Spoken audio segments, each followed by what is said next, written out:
Hi guys, this is Ryan from Western Maryland Bushcraft. Today we're going to be making a video on candle making, how to make your own hand-dipped beeswax candles. Here I got a pitcher that's full of 2 pounds of melted beeswax. I went ahead and melted the beeswax, not on camera for you guys. That way you could save some time. And then I've got some jute twine, just dollar store jute twine. This is like $1.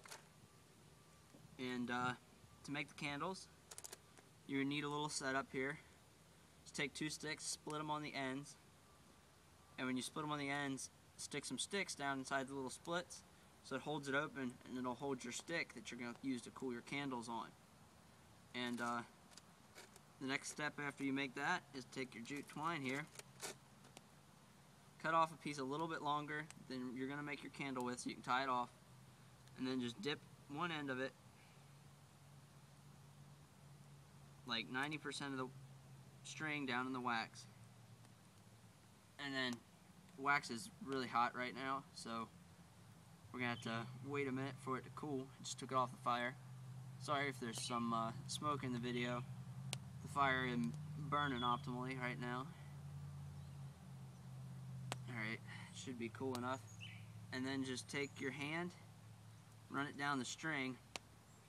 Ooh, got a little hot there at the end. And then what gets on your finger, just drop it back down in your wax. Take and make your string as flush as you can with no little fuzzies hanging off of it. That's the disadvantage working with jute that you have. Then take and pull it real tight so it gets your string as straight as you can while it's cooling, so it makes your candle nice and straight and it doesn't burn off to the sides, and you waste wax in your burn time. Then this is getting pretty cool right now, so once it's burnt sufficiently, you have a little bit extra that where the wax is not on your stick, and you just take and wrap that before it cools around your stick. That way you don't have it dangling with an unwaxed piece of string, and that way it doesn't move on you while you're trying to dip your candle, and your candle doesn't end up not being straight. And then once you have it in this configuration, just take and dip it the first time,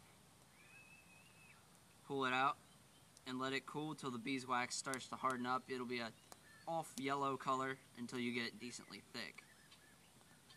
You can use paraffin golf wax as well.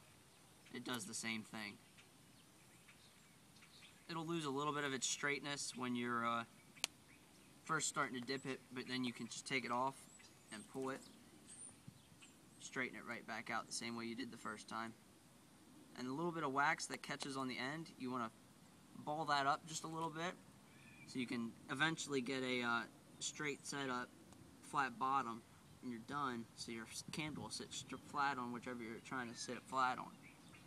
And if you don't have your wick all the way to the bottom, it gives you a tiny bit of wax at the end that if you're using a candle holder that sticks into the actual bottom of the candle, it won't stick your wick, and you can still get optimal burn time. And the wax that's left on the bottom, you can use that for other projects if you don't need more lighting, or you can use it just as more wax and throw it back in your batch when you make your next batch of candles. The wax probably took 15 minutes at sitting on coals to get soft enough and liquid enough to do this with. You got to be careful with it. You only want to use coals, because if you use more than coals, the beeswax will actually get hot enough and it'll burst into flames, and it'll be like burning a pot of gasoline on your fire. And inside the shelter here, that would have been pretty bad. It would have caught it on fire. You guys are actually sitting right outside the shelter right now, looking in at the same range setup that is in the previous videos. Alright, now the string's starting to get a little kink in the center here, so we're going to let it cool almost to solid here for a second, and then straighten it up as much as you can without messing up the contour of the candle. Alright, I'm going to hang it here off the first part here, first little stand here that we made. And I'm going to cut the camera off and get to the second part of the video here for you. So, because we're going to keep you here through the whole making of this candle, and then we're going to burn it when we're done. Alright, this is Ryan with Western Maryland Bushcraft, part 1 of our candle making series.